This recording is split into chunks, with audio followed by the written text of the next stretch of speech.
ज्या आईच्या कुशीमधून, त्या पवित्र कुशीमधून स्वराज्याचं स्वप्न उगवलं, त्या पवित्र कुश राजमाता राष्ट्रमाता जिजाऊ आऊसाहेब, ते स्वप्न साकार करण्याचं काम हिंदवी स्वराज्याचे संस्थापक छत्रपती शिवाजी महाराज, श्री शिक्षणाची मुहूर्तमेढ रोवणारे क्रांतीसूर्य महात्मा ज्योतिबा फुले आणि क्रांती ज्योती सावित्रीबाई फुले, ज्या माणसानं कोणतंच पुस्तक वाचलं नाही, कोणत्याच शाळेत शिक्षण घेतलं नाही, तरी पण त्यांची ख्याती जगभरात पसरली, ती म्हणजे साहित्यरत्न म्हणून. असे थोर साहित्यिक, साहित्यरत्न अण्णाभाऊ साठे, संत सेवालाल महाराज, जगतज्योती बसवेश्वर महाराज, जगद्गुरु संत तुकाराम महाराज, या महाराष्ट्राला संतांची खूप मोठी परंपरा लागली आहे. त्या सर्व संतांच्या चरणी प्रणाम. त्याच सोबत या देशामध्ये प्रत्येक तोडलेल्या मंदिराचा जीर्णोद्धार करणाऱ्या अहिल्यादेवी होळकर, या भारताला स्वातंत्र्य मिळावं म्हणून वयाच्या 23व्या वर्षी फासावरती चढणारे शहीद आजम भगतसिंग, राजगुरु सुखदेव, आणि या देशामध्ये झालेले, आपल्या देशाला लाभलेल्या त्या प्रत्येक महापुरुषाच्या चरणी दंडवत. विश्वरत्न, भारतरत्न डॉक्टर बाबासाहेब आंबेडकर, ज्यांनी आपल्या भारत देशाला राज्यघटना दिली, संविधान दिलं, आणि त्याच संविधानाच्या जीवावरती आपला भारत देश चालतो, अशा या थोर महामानवास सर्वप्रथम त्रिवार अभिवादन. जमलेले सर्व श्रोतेगण, माझे मित्र, मला पाहणारे ते प्रत्येक जण, तुम्हा सर्वांचं बी अभिनंदन. तुम्ही इथं आलात, एवढ्या उशिरा आलात, तुम्हा सर्वांचे पण स्वागत आणि आभार. आज हा जो कार्यक्रम आहे, हा महात्मा ज्योतिबा फुले व डॉक्टर बाबासाहेब आंबेडकर यांच्या जयंती निमित्त विशेष मार्गदर्शन, त्याच सोबत बालाभाऊंचा वाढदिवस. सर्वप्रथम मी बालाभाऊ आवारेंना वाढदिवसाच्या खूप खूप शुभेच्छा देतो. आई तुळजाभवानीच्या चरणी प्रार्थना करतो की बालाभाऊंना उदंड आयुष्य देव, नव माझं आयुष्य त्यांना लाभो. काय बोलावं, काय सांगावं आणि तुम्हाला काय ऐकायचंय, हे खूप महत्वाचं आहे. आपण सर्वजण फक्त बघत आलोय, महापुरुषांना वाचत आलोय. क्रांतीवीर लहुजी वस्ताद साळवे ऐकलंच असेल, प्रत्येकाला ऐकलंय आपण, प्रत्येकाला बघत आलोय, प्रत्येकाचे विचार आपण आत्मसात केलेत, पण ते कधीच आपण आपल्या जीवनामध्ये अंगीकारले नाहीत. हीच खूप मोठी शोकांतिका आहे. आपण आज प्रत्येक महापुरुषाला जातीपातीमध्ये वाटून घेतलंय, पण कोणत्याच महापुरुषाने स्वतःची जात मोठी करण्यासाठी काम केलं नाही. त्याने प्रत्येक वेळेस काम केलं ते समाजाला मोठं करण्यासाठी. मग छत्रपती शिवराय असू द्यात, डॉक्टर बाबासाहेब आंबेडकर असू देत, महात्मा फुले असू देत, वस्ताद लहुजी वस्ताद साळवे असू देत, किंवा अहिल्याबाई होळकर असू द्यात, प्रत्येक महापुरुषानं ज्यांची आज आपण नावं घेतो, जयंत्या साजऱ्या करतो, त्यांच्या नावावरती जगतो, सांगतो अभिमानाने. पण आपण काय केलं, जातीपातीत वाटून घेतलं. कशासाठी? त्यांनी जातीपातीचं राजकारण, त्यांनी जातीपाती वाटून घेण्यासाठी त्यांचे थोर कामं केली नव्हती, तर समाजाला एकत्र आणून समाजासाठी काम केलं होतं, समाजाच्या उन्नतीसाठी काम केलं होतं. क्रांतीसूर्य महात्मा ज्योतिबा फुलेंनी काय दिलं आपल्याला? काय सांगेल का कोणी? हात वर करून मला. काय दिलं आपल्याला? ज्या काळामध्ये माणसाला समानतेचा अधिकार नव्हता, समता बंधुता शिकवली, त्याच सोबत माई माऊल्यांना शिक्षण घेण्याचा अधिकार नव्हता, त्या काळामध्ये स्त्री शिक्षणाची मुहूर्तमेढ रोवणारे महात्मा ज्योतिबा फुले फक्त माळ्यांचे होऊ शकत नाहीत, ते संपूर्ण समाजाचे आहेत. हिंदवी स्वराज्याचं सुंदर स्वप्न साकार करणारे छत्रपती शिवराय फक्त मराठा समाजाचे होऊ शकत नाही, त्यांनी हिंदवी स्वराज्य, रयतेचं राज्य स्थापन केलं होतं. मुघलांच्या अगणित अत्याचारावरती थया थया नाचून त्या मुघलांना कापून स्वराज्य स्थापन केलं होतं रयतेसाठी. येतो हे तर श्रींचं राज्य. म्हणजे श्री कोण? तुम्ही सगळे. मग त्यामध्ये जातीपाती कुठून आल्या? त्यामध्ये 18 पगड जाती होत्या. विश्वरत्न भारतरत्न डॉक्टर बाबासाहेब आंबेडकर फक्त बौद्ध समाजाचे नाही आहेत. भारतरत्न विश्वरत्न डॉक्टर बाबासाहेब आंबेडकरांनी माणसाला माणसामध्ये आणलं, माणसाला माणुसकी शिकवली आणि माणसाला माणूस म्हणून जगण्याचा अधिकार दिला. ते कोणा एका जातीचे होऊ शकत नाहीत, ते भारतातील त्या प्रत्येक व्यक्तीचे आहेत आणि त्यांना प्रत्येकाने डोक्यावर घेऊन नाचलं पाहिजे. हे आहेत महापुरुष. आपण जातीपातीच्या विषारी विळख्यामध्ये रोज गुरफटले जातो, पण कधी माणूस म्हणून जगताना विचार केलाय का? मी काम करताना मला असंख्य अडचणी येतात. त्या सत्ताधाऱ्यांवरती टीका करतो, मग प्रत्येक वेळेस प्रश्न विचारला जातो, तू फक्त सत्ताधाऱ्यांनाच का बोलतो? मग काय विरोधकाकडे काम घेऊन जाऊ का? काम कोणाकडे घेऊन जायचं? आता इथं तर काय म्हणतात ना, भाजपची मंडळी पण बसलेली आहे, त्यासोबत विविध पक्षाचे विविध मान्यवर बसलेले आहेत. आता सगळ्यांची नावं नाही घेऊ शकलो कारण की हे कंटाळे. पण रोज रोज जेव्हा व्हिडिओ बनवला जातो तेव्हा तुमच्या हक्कासाठीच बनवला जातो.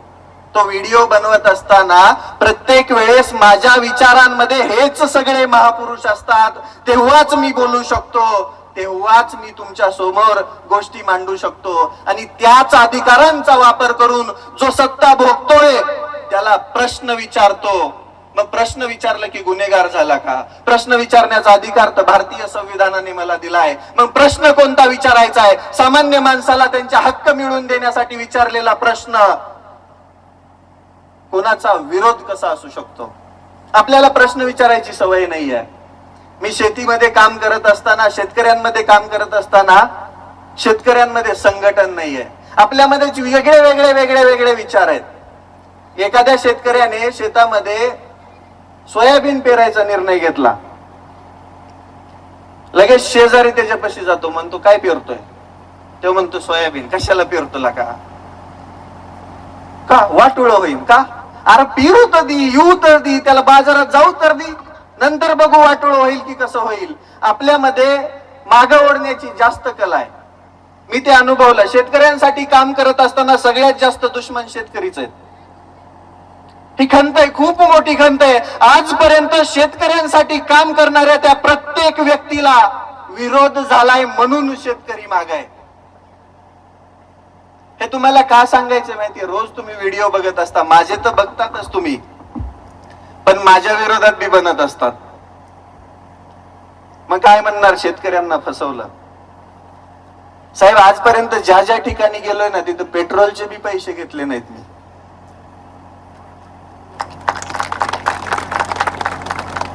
माझ्या खात्यावरती आता 50-50 हजार बळच निघतील. हे सांगायचं काय? मी पैसा नाही कमवला, मी तुमच्या हृदयातलं स्थान कमवलंय आणि ती देणगी दिलीये मला कोणी? या सगळ्या महापुरुषांनी, यांच्या विचारांनी. म्हणून मी बोलू शकतोय. We the people of India म्हणजे आम्ही भारताचे लोक. आम्ही म्हणजे आपण सगळे. मग आपण सगळ्यांनी मिळून आपल्या स्वतःच्या अधिकारासाठी लढणं म्हणजे कोणता देशद्रोह नसून भारत देशाची लोकशाही जिवंत ठेवण्याचा प्रयत्न आहे आणि त्या प्रयत्नामध्ये प्रत्येकाने सहभागी झालं पाहिजे. काय आज अवस्था काय आहे शेतकऱ्याची? काल परवा दिवशी करमाळ्यामधून एका शेतकऱ्याचा व्हिडिओ कॉल आला. 2000 पाकिट म्हणजे 2000 गोण्या त्याच्या शेतामध्ये कांदा पडून होता काटलेला आणि 1 एकर काढून टाकला होता आणि अवकाळी पाऊस आला. नुकताच शेतकरी शेतामध्ये काम करायला लागला होता, कर्ज काढून शेती केली होती. 2000 गोण्या कांदा म्हणजे जवळजवळ 100 टन कांदा झाला. तो 7 रुपये भाव आहे त्या कांद्याला. किती? खरं खर्च तरी निघेल का हो त्याचा? त्याच्या डोळ्यामध्ये अक्षरशः पाणी होतं. माझ्याकडे स्क्रीनशॉट आहेत. मला काय बोलावं हे सुद्धा नाही कळालं. मी फक्त एकच बोललो, तुमच्या बांधावरून मला जेवढं जमेल तेवढं मी तुमच्यासाठी करेल. कारण ना मी कोणता सत्ताधारी आहे, ना कोणता आमदार आहे, ना कोणत्या पक्षाला सांगू शकतो की बाबा हे कर. आपण पक्षामध्ये वाटून घेतलं सगळ्यांना. पण हे पक्ष नसले तरी भारत देश चालणार नाहीये का हो? चालणार आहे. आपल्याला हेच समजना, आपल्याला आपले अधिकारच समजणार. याच्यामधले सगळे याच्या बसलेल्यांमध्ये शेती किती जण करतात? हात वर तर करता का? अरे लाजू नका, हात वर करायला तरी लाजू नका. काही देशद्रोहाचा गुन्हा दाखल नाही होणार तुमच्यावर. म्हणजे जवळजवळ 70% लोक शेती करतात इथं बसलेली. मला सांगा, शेती परवडते का हो? नाही की हो? का नाही परवडत? तुम्ही मेहनत करताय, तुम्ही माल काढताय, तुम्ही पिकं तयार करताय, अगदी सोन्यासारखं उत्पन्न घेताय, पण त्या मालाला भाव ठरवण्याचा अधिकारच तुम्हाला दिलेला नाहीये. मग कधी मतदान करताना विचार केला का? उपसभापती महोदय, कधी तुम्हाला प्रश्न विचारला का शेतकऱ्याने आम्हाला भाव देणार आहे का? कधीच नाही. मतदान देताना कोणीच विचारणार नाही का? कारण की आपण त्यावेळेस हुरळून गेलेला असतो निवडणुकीच्या धुरळ्यामध्ये, आणि त्या धुरळ्यामध्ये आपल्या अख्ख्या जिंदगीचा धुरळा झाला तरी पण आपण शांतच आहोत. आणि हीच वस्तुस्थिती आहे. माझं बोलणं कोणालाही रुचणार नाहीये, कारण की मी सरळ माणूस आहे. 2019 पासून मी शेतकऱ्यांसाठी त्यांच्या बांधावरती जाऊन रोज आबदतोय, रोज झटतोय. तुम्ही जे व्हिडिओ बघता का, माईच्यानं सांगतो, माझ्या आईबापाची शपथ घेऊन सांगतो, श्रीकृष्णाची शपथ घेऊन सांगतो, आजपर्यंत एकाही शेतकऱ्याला फसवलं नाही. आणि जे व्हिडिओ मध्ये दाखवलंय ते स्क्रॅच पासून एकही शब्द त्यांना सांगितला नव्हता की हे बोलायचंय, तरी पण त्यांच्या समोर तेच उत्पन्न काढून दिलंय. सन्माननीय विठ्ठल गांगणे सरांचं आगमन होत आहे. थोड्याशा टाळ्या वाजवू शकता तुम्ही.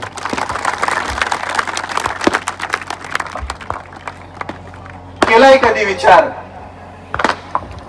शेतकरी लखपती होतो म्हणलं की बऱ्याच जणांच्या पोटात दुखतं का? शेतकरी सगळ्यात मोठा मतदार आहे राज्यकर्त्यांचा, राजकारण्यांचा, त्या प्रत्येक राजकारण्याचा. मतदान कोण करतं यांना? तुम्ही लोकच तर करतात ना. मग तुम्ही जर श्रीमंत झाला, तुम्ही जर पैसे कमवले, तुम्ही जर मोठे झाला, तर मतदान कोण करणार? करेल कोणी? मग तुम्ही विचार करणार, तुमच्या लेकरांना शिकू दिलं जात नाही, प्रत्येक ती जिल्हा परिषद शाळा बंद केली जाते का?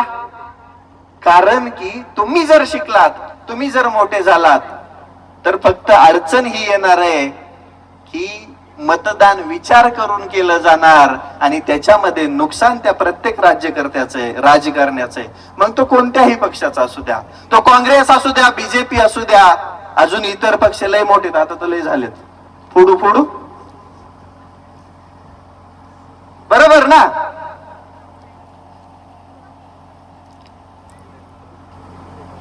सर तर रोज गुलालच उधळतायत. निष्ठ शेतकऱ्याची लेकरं नोकरीला लावायचं काम या माणसानं केलंय. जोरदार टाळ्या वाजू द्या.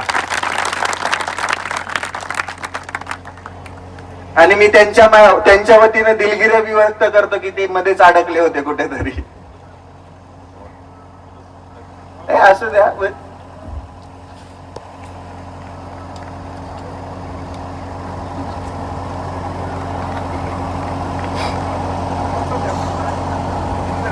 चलो देऊ. ऐकायला बरं वाटतंय की कानात तेजी बसल्यासारखं वाटतंय? बरं वाटत असेल तर बोलतो, नाहीतर वेगळं काही बोलतो. काय म्हणतात ना, प्रत्येक जण कुठेतरी जोडलेला आहे, मला त्याची जाणीव आहे. पण सकाळी मोबाईल ओपन केला की तुम्ही सगळ्यात पहिलं मला बघता आणि मनातल्या मनात म्हणता की पोरग खरंच बोलतय, पण नंतर म्हणता की जाऊ दे, याने काय होणार आहे. बरोबर? आपल्याला बदल घडवायचा, आपल्याला पुढच्या पिढीला देण्यासाठी काहीच उरलं नाहीये. या गलिच्छ राजकारणामध्ये, या गलिच्छ राज्यकर्त्यांमध्ये आपण सगळ्यात जास्त भरडल्या चाललोत. मग आपण कुठेतरी महापुरुषांचे विचार विसरायला लागलेलो. महापुरुषांनी काय सांगलं? भारतरत्न डॉक्टर बाबासाहेब आंबेडकरांनी सांगितलं होतं, शिका, संघटित व्हा आणि संघर्ष करा. किती जण शिकले, किती जण संघटित झाले, किती जणांनी संघर्ष केला. ज्यांनी केला, जे शिकले, ज्यांनी एकत्रित झाले ते मोठे झाले. पण जे वेगळे राहिले, ज्यांनी संघर्षच केला नाही, ज्यांनी त्यांनी दिलेला मंत्रच ऐकला नाही, ते कुठे आहेत आता? तिथेच जिथून राज्यकर्त्यांच्या गाड्या समोरून जाता आणि तुम्ही फक्त डोळ्याने बघता. मोठ्या माणसाची गाडी जाते आणि तुम्ही फक्त डोळ्याने बघता. का तुम्हाला मोठं व्हायचा अधिकार नाहीये का? दिलाय ना. भारतीय संविधानाने तुम्हाला तो प्रत्येक अधिकार दिलाय जो मोठ्या लोकांना पण दिलेला असतो. मी सांगितलं ना तुम्हाला, मी ज्या वेळेस म्हटलं शेतकरी मोठा झाला पाहिजे, शेतकऱ्याने पैसे कमवले पाहिजे, शेतकरी लखपती करोडपती झाला पाहिजे, की ठराविक विशिष्ट लोकांना त्याचा राग येतो आणि ते म्हणतात शेतकरी कुठं मोठा होत असतो वय, हेच म्हणतात आणि हेच ऐकलंय. आपण सगळे शेतकरी आहोत आणि या जगामध्ये मी कायमस्वरूपी म्हणत आलेलो आहे, बाकी काहीही झालं असेल, त्या बनवणाऱ्या विधात्याने, त्या निसर्गाने माणसाला असं बनवलंय की बाकी काहीही तुम्ही विज्ञानाने कराल, पण तुम्हाला जगण्यासाठी, खाण्यासाठी शेतामधलं धान्यच लागणार आहे आणि हे विसरता कामा नये. प्लॅस्टिकचा गहू बाजारात आला तरी तुमचं पोट भरणार नाही राजा हो. त्यामुळं शेती जपा, शेतकऱ्याला जपा आणि शेती जपून शेती केली आणि शेतकऱ्याला जपलं तरच आपण टिकू. नाही तर भविष्यामध्ये शेतकऱ्याकडे जमीन कधीच राहणार नाही. महापुरुषांनी सांगितलेले विचार सांगत असताना सध्या हेच सगळ्यात जास्त गरजेचं आहे, ते म्हणजे शेतकऱ्याला टिकवणं. माझी सभापती महोदयांमार्फत एक विनंती आहे, तुमच्या आमदार साहेबांकडे माझी एक विनंती पोहोचवा, थोडस आमच्या शेतकऱ्याकडे पण लक्ष द्या. त्याचा कांदा 7 रुपयाने जातोय, त्याची ज्वारी त्याच भावामध्ये जाती, त्याची सोयाबीन त्याच 4,000 रुपयाच्या भावामध्ये जाते. तू दे त्याला पण थोडं मोठं, करा ती निर्यात बंदी, उठवा ती, जाऊ द्या बाहेर देशामध्ये आपला पण कांदा. थोडस व्यापारी धोरण पण बदला आणि जास्तीच काही करायचं असेल ना तर माझ्या शेतकरी राजाला हमी भाव द्या. आमचा शेतकरी सगळ्यात जास्त श्रीमंत असेल, मग आम्हाला लाडकी बहीण पण नको, आम्हाला कोणते 3,000 पण नको ना, आम्हाला कर्जमाफी हवी आहे. आम्ही राजरोजपणे, आम्ही अगदी सरकारला पण कर्ज देऊ, ही माझी विनंती आहे. लय वाईट अवस्था आहे हो आपली, लई. तुम्ही तरी या पूर्णा नदीच्या बाजूला वसलेलात, कधी नांदेड मध्ये जाऊन बघा शेतकऱ्याचे काय हाल आहेत. शेतीवरच बोलायला आलेलो आहे मी, शेतीवरच बोलणार, कारण की तिलाच आपल्याला टिकवायचंय. आज रोज अधिग्रहण होते, रोज शेती कमी होते. दरवर्षी मोठे मोठे उद्योगपती शेती घेत आहेत आणि आपण विकत चाललेलो आहेत. आपण शेतीकडे बघत असताना एकच गोष्ट म्हणतोय, ती म्हणजे शेती काय पिकत असते का? शेती कशाला राखायची आहे? पण आपल्याला ती राखावी लागेल, कारण की ती आपली स्थावर मालमत्ता नाहीये, आपल्याला आपल्या पूर्वजांनी दिली, ती आपल्याला सांभाळायची आहे आणि आपल्याला ती पुढच्या पिढीला द्यायची आहे. मी म्हटलं ना, शेतीशिवाय या जगाला पर्याय नाहीये. जग कितीही पुढे जाऊ द्या, कितीही AI ची टेक्नॉलॉजी येऊ द्या, जगण्यासाठी, खाण्यासाठी त्या प्रत्येक नेत्याला, प्रत्येक राज्यकर्त्याला, त्या प्रत्येक नोकरदाराला, त्याच सोबत तुम्हाला पण खाण्यासाठी शेतामध्ये पिकलेलं कडधान्य, अन्नधान्य ते सगळं लागणार आहे. तुम्हाला लागणारी ती प्रत्येक गोष्ट शेतामधूनच पिकते. मग तुमच्या अंगावरचा कापड पण असू द्या, मग तिला टिकवावं लागेल, तिला जगवावं लागेल, राखावं लागेल. शेती करण्यासाठी खूप काही मेहनत, कष्ट लागत नाहीये, फक्त एक चातुर बुद्धी लागते. आणि शेजारी जो असतो ना, त्याला ढेकूळ हाणायची ताकद असायला पाहिजे. तेव्हा आला आणि म्हणला का, तू कशाला पेरू लावतो, तू कशाला ड्रॅगन लावतो, तू कशाला आंबा लावतो, तू कशाला सोयाबीन लावतो, उचलायचं ढेकूळून हाणायचं डोक्यात, तू कशाला मला सांगतो, मी बघेल ना मला काय करायचं ते. ही वृत्ती आहे. आपल्याला मागे ओढण्यामध्ये सगळ्यात जास्त पटाईत आपलीच लोक असतात. बरोबर आहे ना? तुमचा काही आवाजच येत नाही राव. एकदा म्हणा बरं, छत्रपती शिवाजी महाराज की, भारतरत्न विश्वरत्न डॉक्टर बाबासाहेब आंबेडकरांचा, महात्मा ज्योतिबा फुलेंचा. म्हणजे ऐकताय तुम्ही? सांगायचं तात्पर्य एकच आहे, महापुरुषांनी दिलेले विचार आपल्या प्रत्येक आपल्या जगण्यामध्ये रोज अंगीकारले गेले पाहिजेत. तेव्हाच कुठे आपण समृद्ध होणार आहोत. मग शेती असू द्या, सामाजिक जीवन असू द्या, नोकरी असू द्या, राजकारण असू द्या किंवा अजून काही, पण आपल्याला लढावं लागेल. सगळ्यात आधी बोलायचं शिका. बोलायलाच येत नाही आपल्याला. आपण कोणी समोर मोठं आलं की आपण, आपल्या भारत देशाला गुलामगिरीची जास्त सवय आहे. त्यामुळे तर इंग्रजांनी 150 वर्ष राज्य आपल्यावरती केलं. त्याच्या आधी मुघलांनी केलं. मध्ये थोडासा सुकाळ आला होता तेवढाच. त्याच्यानंतर भारत स्वातंत्र्य झाला आणि भारत स्वातंत्र्य झाल्यानंतर आपल्याला सगळ्यात जास्त कोणी लुटलं? कोणी लुटलं? हे बोलतच नाही तुम्ही, घाबरता. काही नाहीत करणार. सभापती महोदय काही करणार नाहीत, बसलेली मंडळी काही करणार नाहीत. राजकारण्यांनी लुटलं. हे आपल्यातल्या माणसांनी नाही हो. ज्यांना आपण मोठ्या पदावरती नेलं, आमदार केलं, खासदार केलं, मंत्री केलं, केंद्रीय मंत्री केलं, वरती पार सगळ्या टोकावरती नेलं. अहो, आमदार झालं की दुसऱ्या तिसऱ्या दिवशी त्याच्या दारामध्ये 5-6 गाड्या येतात. कुठून येतात मला बी नाही माहिती. तुमच्या दारात आल्यावरती लगेच म्हणतात, हे काहीतरी इकलं असेल, काहीतरी केलं असेल, नाहीतर त्यांना कोण विचारत नाही. आपण तो प्रयत्नच करत नाही. आपण ते मोठं होण्याचा प्रयत्नच करत नाही. मोठं होण्याचा प्रत्येकाला अधिकार आहे, पण आपण तो विचार करत नाही. आपण फक्त एंटरटेनमेंट शोधतो. तुम्हाला खरं सांगू का, ज्यावेळेस मी अगदी सरळ सोप्या आणि स्पष्ट भाषेमध्ये शांतपणे बोलतो, ज्याला संविधानिक भाषा म्हणतात, त्यावेळेस माझा व्हिडिओ चलत नाही. पण जेव्हा मी झाकण झुल्या म्हणतो त्यावेळेस व्हिडिओ दना पळतो. तुम्हाला फक्त एंटरटेनमेंट पाहिजे प्रत्येक गोष्टीमध्ये, तिथंच आपलं चुकतंय. आपण एंटरटेनमेंट शोधतोय. IPL गेली की आपण पुढचं काहीतरी शोधतोय. आपण पार्टी फुटलेली, अहो पार्टी फुटल्यानंतर त्या दिवशी एखाद्या चॅनलला लाईव्ह लोक किती असतील? 2.5-3 लाख. आणि रेग्युलर एखादी शेतकरी पिकाची किंवा शेतकरी अतिवृष्टीची बातमी असेल तर 2-3 लोक लाईव्ह असतात. आपल्याला एंटरटेनमेंट पाहिजे. आपण आपला भारत देश पार्ट्यांमध्ये विभागून दिलेला आहे, पण आपल्याला आपला भारत देश आपला आहे हा विसर पडलाय. भारत देशाला समृद्ध करण्यासाठी इथं बसलेल्याच नव्हे, भारतातील त्या प्रत्येक व्यक्तीचं योगदान असावं लागणार आहे. त्याच्यासाठी तुम्हाला बोलावं लागेल, तुम्हाला तुमचे प्रश्न मांडावे लागतील. त्याच तो सोबत संविधानाने दिलेला तो प्रत्येक अधिकार वापरावा लागेल. त्याच दिवशी आपण समृद्ध होऊ. त्याच दिवशी आपण एका वेगळ्या उंचीवरती जाऊ. आपलं कोणी नाही राजा हो, आपलं कोणीही नाही. तुमच्यासाठी कोणीही उभं राहणार नाही. तुमच्यासाठी तुम्हाला स्वतः उभं राहावं लागेल आणि तेव्हाच तुमची परिस्थिती कुठे बदलणार आहे.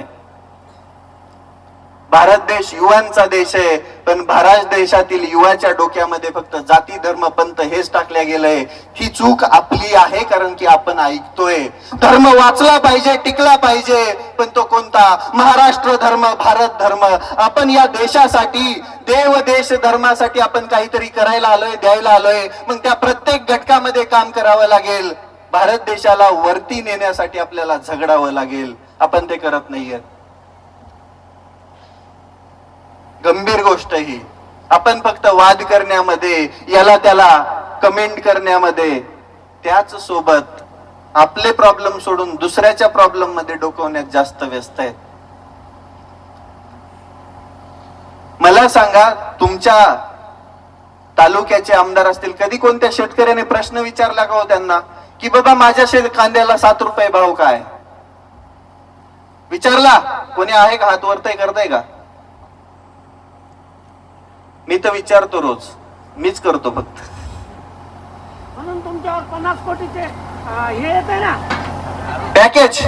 50 कोटीचं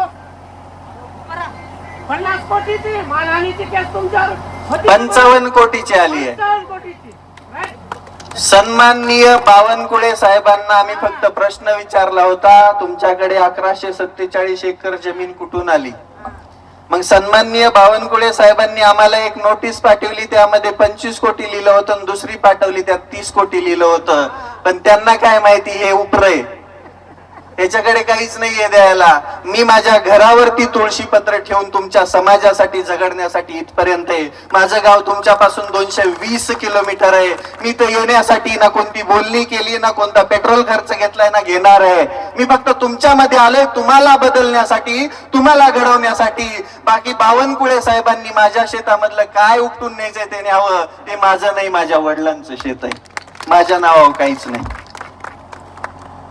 अहो अवघड आहे, बोलायला गेलं की हेच आहे. अहो खोटा गुन्हा दाखल केला. रविराज साबळे पाटील त्याच्या तिंत्रज या गावी संध्याकाळी निवांत निष्ठुर झोपलेला आहे दिवसभर काम करून, आणि सकाळी मी मोबाईल उघडतोय तर बातमी रविराज साबळे पाटलाला अटक झाली.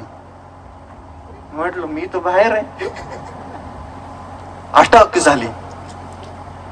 मग थोडं सर्च केलं, त्यात खाली कमेंट केल्या होत्या, हे तर व्हायलाच पाहिजे होतं, लईच बोलत होता, चुरू चुरू बोलत होता. मग मी उठल्यानंतर व्हिडिओ बनवला आणि सांगितलं, राजा हो काळजी करू नका, मी माझ्या शेतामध्येच आहे, मला अटक नाही झालं, उलट मला तुम्ही फेमस केलंय. मला अटक झाली असेल पण मी माझ्या शेतामध्ये. तुमच्या स्वप्नामध्ये सारखा रविराज साबळे पाटीलच येतोय का? कारण की त्याने सच्च्या आणि खऱ्या प्रश्नांवरती आवाज उठवलाय. त्याने त्या शेतकऱ्यांसाठी आवाज उठवलाय, ज्या शेतकऱ्यांना कायमस्वरूपी वंचित ठेवल्या गेलं त्यांच्या अधिकारापासून. त्या सामान्य माणसाचे प्रश्न मांडण्याचा मी रोज प्रयत्न करतोय, कारण की महाराष्ट्राला विरोधी पक्ष नेताच नाहीये ना, विरोधात कोणी आमदार आहे. तुम्ही समजू नका धापास जे आहेत ते आमदार विरोधात आहेत, बिलकुल नाही. त्यांच्या नांग्या यांच्याकडे आहेत, म्हणजे वरच्या नेत्यांकडे आहेत. हा, ते बोलले की लगेच नांगी दाबली जाते. अहो ऐका ना, मी काय म्हणत आहे, राज्य सत्तेवरती कोणीही असू द्या, पण त्या राज्य सत्तेला प्रश्न विचारणारं कोणीतरी असलं पाहिजे. तेव्हाच आपल्या भारत देशामध्ये असणारी लोकशाही जिवंत राहणार आहे, आणि ते काम आम्ही करतोय. कोणत्या पक्षासाठी, कोणत्या पद. आता मी सभापती महोदयांनाच विचारतो, मी एवढं बोलतो, मला पद भेटलं असतं की नसतं? कोणाला बी भेटतं. बोलणाऱ्या त्या प्रत्येक व्यक्तीला हे उचलून धरता. काही नाही करण्यासाठी काहीच लागत नाही. गळ्यामध्ये भगवा गमछा टाकला, डोक्यावरती भगवी टोपी लावली, आणि मी फक्त एका समाजासाठी बोलायला लागलो, एका धर्मासाठी बोलायला लागलो, तर दुसऱ्या दिवशी डोक्यावरून घेऊन नाचणारी याच्यापेक्षा 1000 पटीनं जास्त माणसं होतील. पण मला ते करायचं नाहीये. मला करायचंय फक्त आणि फक्त शेतकऱ्यांचं भलं, सामान्य माणसाचं भलं. मला त्यांना त्यांचे अधिकार मिळवून द्यायचे, त्यांच्या न्यायासाठी लढायचे, त्यांच्या हक्कासाठी लढायचंय. पदाचा भुकेला असतो तर आतापर्यंत असतो कोणत्या तरी पदावरती. तिसरा मुख्यमंत्री नको, तिसरा मुख्यमंत्री. पदासाठी नाही, सामान्य माणसाचा लढा देण्यासाठी. साहेब तुम्हाला खरं सांगू का, आरोग्य विभागाची नोटीस आली होती. नोटीस आल्यानंतर मी फक्त नोटीस वाचली, फक्त 2 मिनिटं विचार केला की या माणसाला नेमकं त्या पदावर कोणी बसवलं असेल, शिक्षण घेतलं असेल की नसेल. मग मी ठरवलं साहेबांकडे जाऊन फक्त एकच प्रश्न विचारायचा, कोणत्या अधिकाराखाली आणि कोणत्या नियमाने ती नोटीस पाठवली. मी गेलो साहेबांना, प्रश्न विचारले, अख्ख्या महाराष्ट्राने ते पाहिले. ते सगळं झालं. त्यानंतर संध्याकाळी मला गुप्त वार्ताहराने सांगितलं, गुप्त वार्ताहर म्हणजे त्यांच्याच जवळचे असतात, की 2 CEO साहेब आणि आरोग्य अधिकारी साहेबांमध्ये चर्चा चालू होती, कशाला या पोराच्या नादी लागलो असतो. उत्तर द्यायला नव्हती. ज्यावेळेस तुम्ही सच्चा खरा प्रश्न विचाराल ना, त्यावेळेस या सत्ताधाऱ्यांकडे, कोणत्याच प्रशासनाकडे तुमच्या प्रश्नाचं उत्तर नसणार आहे. कारण की त्यांनी तुमच्यासाठी काम नाही केलंय, त्यांनी त्यांच्या स्वतःसाठी काम केलंय, आणि हीच खूप मोठी शोकांतिका आहे. त्यामुळं बोलायला शिका, लढायला शिका, संघर्ष करायला शिका. शेती तर कराच, त्याच सोबत या व्यवस्थेमध्ये काय चालू आहे, या प्रशासनामध्ये काय चालू आहे याच्याकडे पण लक्ष द्या. जास्त वेळ घेणार नाहीये तुमचा. शेवटी एकच सांगेल, संघटित व्हा. जसं तुम्ही मी आल्यानंतर या टप्प्यात काही होते, ठराविक विचारसरणी असते ना, आपले ग्रुप असतात, या कोपऱ्यात काही होते, त्या कोपऱ्यात काय होते, त्या कोपऱ्यात काय होते म्हणल्यानंतर बी अजून बी ग्रुप आहेतच. आपल्याला हे ग्रुप नकोय. तुम्ही पक्षाचं राजकारण किंवा काही आलं तर हो ना, तुम्ही वेगळे वेगळे, काही फरक पडत नाही. पण ज्या वेळेस तुमचे हक्क, अधिकार, न्याय मागण्याची वेळ येईल, ज्या वेळेस तुमच्या शेतमालाला भाव मागायची वेळ येईल, ज्या वेळेस शेतकऱ्याच्या प्रश्नाचा विषय येईल, ज्या वेळेस सामान्य माणसाच्या न्यायासाठी विषय येईल, त्यावेळेस हो ना एकत्र, काय फरक पडतो. त्यामुळं शिका, संघटित व्हा आणि संघर्ष करा, आणि तुमचं आयुष्य दैदिप्यमान करा. मला इथं मंचावरती बोलायची संधी दिली त्याबद्दल बाळाभाऊ आवारे आणि तुम्हा सर्वांचे मी आभार व्यक्त करतो.